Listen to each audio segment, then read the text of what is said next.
Sussex, a man's relationship with a notorious serial faker was about to destroy a family, deliver financial ruin and have a devastating impact on his health.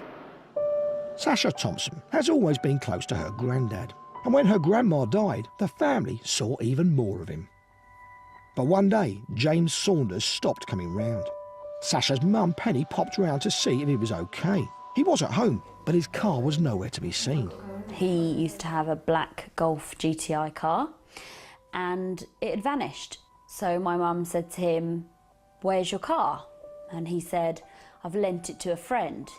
Now, we knew that they didn't really have many friends locally, so my mum said, "What friend?" And he said, "Danielle." James had posted a message in a Lonely Hearts column and befriended a lady calling herself Danielle. But it was to turn out Danielle was not who she seemed. The family discovered that she had asked to borrow James's car 6 weeks earlier, but had not returned it. Apparently it was in a lock-up garage in London because she'd been taken ill and been taken to a private hospital at Gatwick.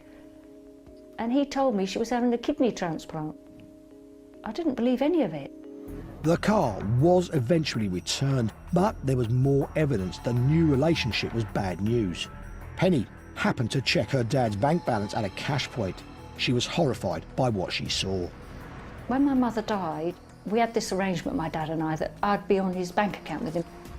This particular day I went to the bank, pulled off the mini statement, and the balance said £3. I phoned him up immediately. I said, "Whatever's happening?" There should have been thousands in the bank account, but £500 had been withdrawn continuously over a series of days. James confirmed he had given the money to Danielle. She told him she was waiting for a large inheritance. The family were very worried and decided to visit him to warn him about Danielle, but there was no reasoning with him. He was so horrible to us. It was like it wasn't him. It was like he was brainwashed by this woman. But it was to get worse. Some months later, Penny received a phone call from the housing association where James lived. They wanted to know who the woman was who was living in James's flat. She did mention Danielle. I thought, oh God, it's the same woman. The lady told Penny James had not paid his rent for 6 months and owed the company £3,000. Worse still, Danielle had told them James was gambling and stealing from shops.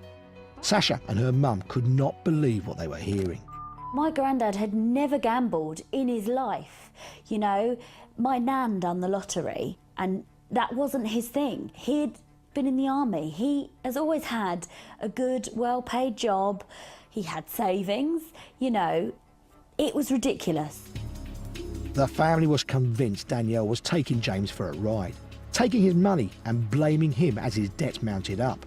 Penny received another phone call to tell her his council tax had not been paid for over 6 months. She was conning my father. There was no ifs or buts. At this stage, there was definitely something suspicious about her.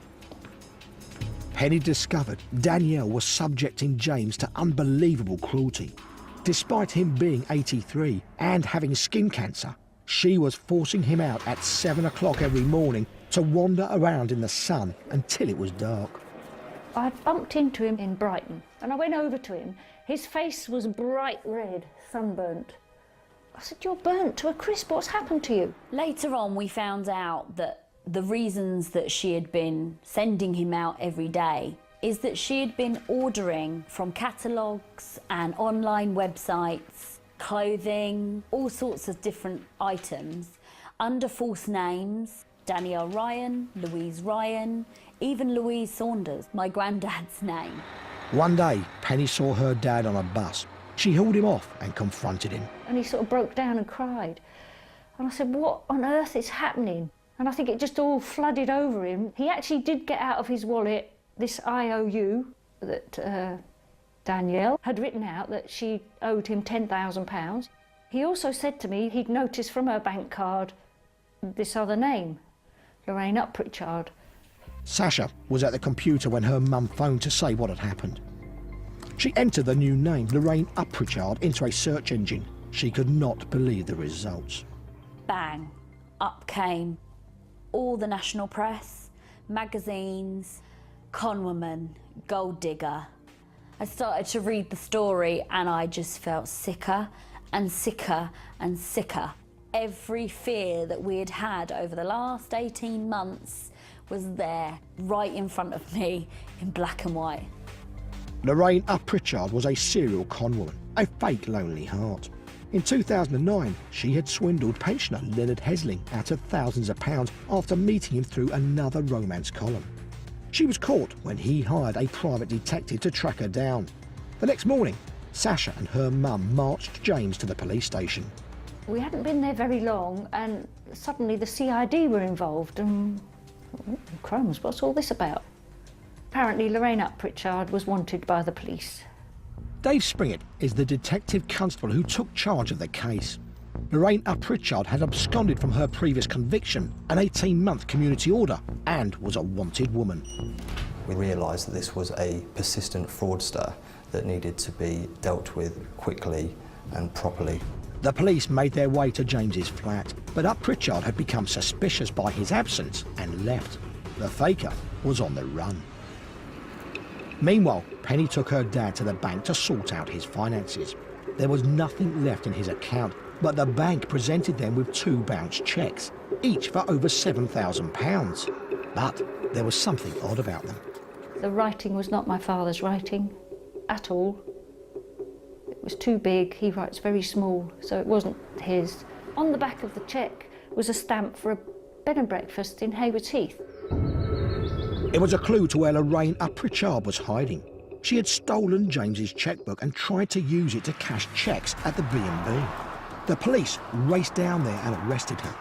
During the court case, another man admitted Pritchard had taken £30,000 from him.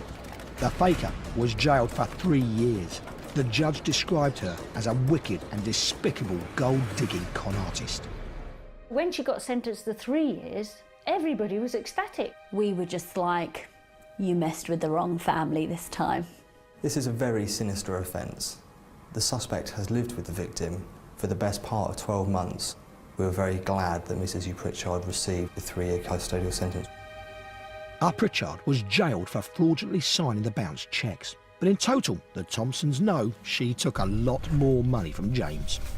He earns so much a month from his pension. Every single penny of that was taken, probably for about 18 months. He didn't pay his rent, he didn't pay his utility bills, he didn't pay his phone bill. She sold the car. He bought her a car. She had a credit card of £13,000. She'd got him to get her a bank loan of £13,000. We have rounded it up to be in the region of £60,000.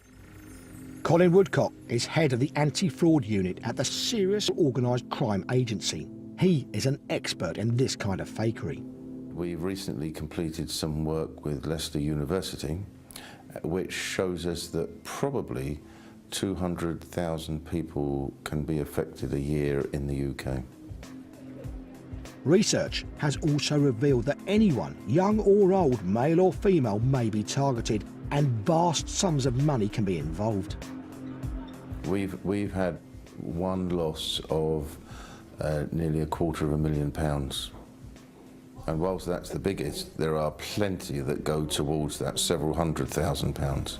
The impact on victims, once they realise they've been conned, can be huge. It's cruel, it's heartless, it's a wicked crime. It goes a lot beyond just losing money. There is a huge shame that is perceived in this. The results of finding out that you've been defrauded in love is exactly the same as a bereavement. The realisation Lorraine Pritchard was a fake was too much for James Saunders, and his health worsened. It's been hard for him to realise that not everybody's what they say they are. He was very vulnerable, always crying. I think he felt, you know, that he had been stupid. He was devastated. He saw a counsellor, he was on antidepressants, he was a broken man, and my mum had to help him pick up the pieces and deal with all the bailiffs, all the debt. For a year afterwards, James's health continued to worsen. One day, he collapsed in the street and suffered a massive heart attack. He was taken to hospital and died 4 days later. After all the pain he had suffered, the family believed it was a relief for him to escape it.